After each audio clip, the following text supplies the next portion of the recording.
Hello friends, मैं हूं doctor Archana Kanwar Sisodia, gynaecologist and infertility specialist, Krishvi IVF, south Bhopal, Ahmedabad. आज हम बात करने वाले हैं इस टॉपिक के बारे में कि एम्ब्रियो ट्रांसफर के बाद में हमें किन किन चीजों का ध्यान रखना चाहिए ताकि हमें अच्छा रिजल्ट मिल सके। इस टॉपिक को हम 4 भागों में डिवाइड करेंगे। सबसे पहले हम बात करेंगे डाइट के बारे में, फिर हम बात करेंगे फिजिकल एक्टिविटी के बारे में, फिर हम बात करेंगे एम्ब्रियो ट्रांसफर से रिलेटेड मेडिसिन के बारे में और लास्ट में हम बात करेंगे मेंटल स्ट्रेस के बारे में। आइए सबसे पहले हम बात करते हैं डाइट के बारे में। डाइट में आप अपने घर का बना पौष्टिक खाना खा सकते हैं। जनरली क्या होता है कि एम्ब्रियो ट्रांसफर के बाद में कुछ मेडिकेशन प्रिस्क्राइब किए जाते हैं सच एज ईस्ट्रोजन, प्रोजेस्टेरॉन। इन हार्मोन्स की वजह से कभी कभी पेशेंट्स को ब्लोटिंग यानी कि पेट में गैस की समस्या या फिर कॉन्स्टिपेशन की समस्या हो जाती है। तो इसके लिए आप ऐसा कर सकते हैं कि आप बड़ी बड़ी 2-3 मील लेने की जगह आप छोटी छोटी मील लें। आप ऐसा खाना खाएं जो कि इजीली डाइजेस्ट हो जाए और जिससे कि गैस की समस्या आपको ना हो। आप अपने डाइट में फाइबर्स को भी इंक्लूड कर सकते हैं, जैसे कि आप फ्रूट्स का कंजम्पशन बढ़ा सकते हैं। आप अपने खाने में सैलेड्स को इंक्लूड कर सकते हैं या सॉल्युबल फाइबर जैसे कि ओट्स को भी आप अपनी डाइट में इंक्लूड कर सकते हैं। जब आप सुबह उठें तो भीगे हुए ड्राई फ्रूट्स को भी आप सेवन कर सकते हैं। इन सब चीजों से आपको गैस की समस्या कम होगी और कॉन्स्टिपेशन में भी राहत मिलेगी। अब हम बात करते हैं फिजिकल एक्टिविटी के बारे में।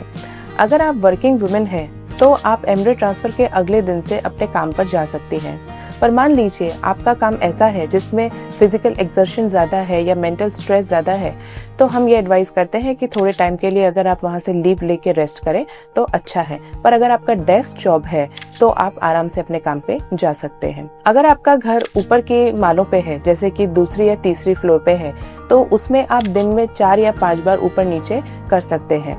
अगर लिफ्ट अवेलेबल है तो आप लिफ्ट का यूज भी कर सकते हैं, पर अगर लिफ्ट अवेलेबल नहीं है तो 4 या 5 बार ऊपर नीचे मैक्सिमम आप कर सकते हैं।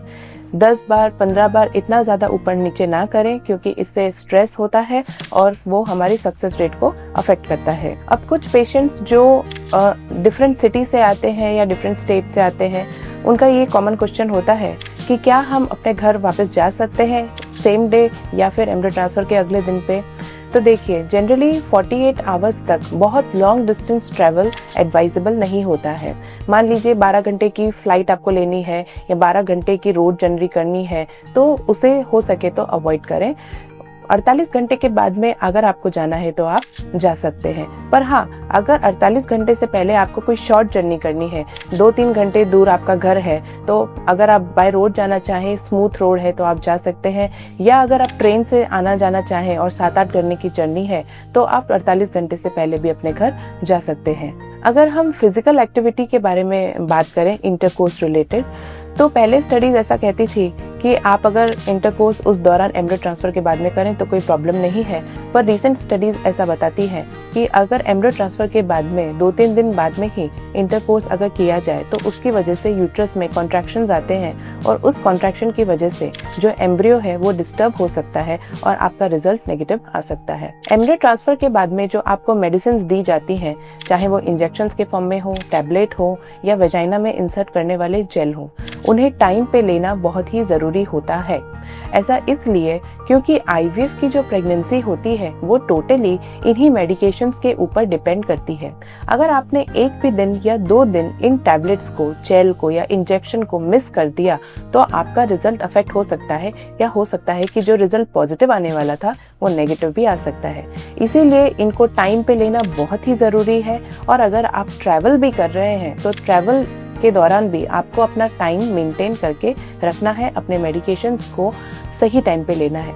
अब मान लीजिए कि आप कहीं दूर से आए हैं, आप किसी दूर गांव से आए हैं या स्टेट से आए हैं जहां पे ये मेडिकेशंस अवेलेबल शायद इजीली ना हो, तो ऐसे में आप अपने सेंटर से थोड़ी एक्स्ट्रा मेडिकेशंस लेकर जाएं, क्योंकि हो सकता है कि जिस दिन आपके डॉक्टर ने आपको प्रेगनेंसी टेस्ट करने के लिए बुलाया है, आप अगर उस दिन नहीं आ पाते हैं तो आपके पास में वो एक्स्ट्रा मेडिकेशंस होनी चाहिए, क्योंकि ये मेडिकेशंस प्रेगनेंसी पॉजिटिव आने के बाद में भी कंटिन्यू होती हैं। तो अगर आप सेम डे उस दिन नहीं भी आ पाते हैं तो ये मेडिकेशंस कंटिन्यू कर सकते हैं। और अगर आप अपने निर्धारित दिन के अलावा भी 1 या 2 दिन लेट आना चाहें तो आराम से आ सकते हैं। अब देखिए, आईवीएफ का जो प्रोसेस होता है, आप वर्ल्ड वाइड चाहे किसी भी सेंटर पे कराएं, मैक्सिमम आपको ये 50 से 60% सक्सेस रेट ही देता है। ऐसा इसलिए होता है क्योंकि आईवीएफ में 50% काम जो होता है वो बॉडी के बाहर होता है और 50% बॉडी के अंदर होता है। वो काम एम्ब्रियो ट्रांसफर के बाद में 50% काम जो बॉडी के अंदर होना है वो एम्ब्रियो को खुद ही करना है। यानी कि एम्ब्रियो को ट्रांसफर करने के बाद में एम्ब्रियो अंदर जाके चिपकेगा यानी इम्प्लांट होगा कि नहीं, ये क्लिनिशियन को खुद भी पता नहीं होता है और आप भी उसके बारे में ज़्यादा से ज़्यादा कुछ नहीं कर सकते। आपको जो भी प्रिकॉशन लेने थे, जो भी अच्छे से अच्छे मेजरमेंट लेने थे, वो एम्ब्रियो ट्रांसफर तक हम ले लिए हैं। अब वो पॉजिटिव आना है या नेगेटिव आना है वो एम्ब्रियो पे डिपेंड करता है, एंडोमेट्रियम पे डिपेंड करता है, या कई बार ऐसे भी फैक्टर्स हैं जिनको टेस्ट करने के रिपोर्ट्स ही अवेलेबल नहीं है, तो उसके बारे में स्ट्रेस लेने का कोई मतलब नहीं है। इसलिए आप एम्ब्रियो ट्रांसफर के पीरियड में अपने आप को स्ट्रेस फ्री रखें और ज़्यादा से ज़्यादा विजुलाइज करें कि आपका रिजल्ट पॉजिटिव आ गया है और आपके हाथ में एक बहुत ही प्यारा बच्चा खेल रहा है। आशा करती हूँ कि इस वीडियो से आपको ज़्यादा जानकारी मिली होगी। ज़्यादा से ज़्यादा इस वीडियो को लाइक, शेयर एंड सब्सक्राइब करें। Thank you.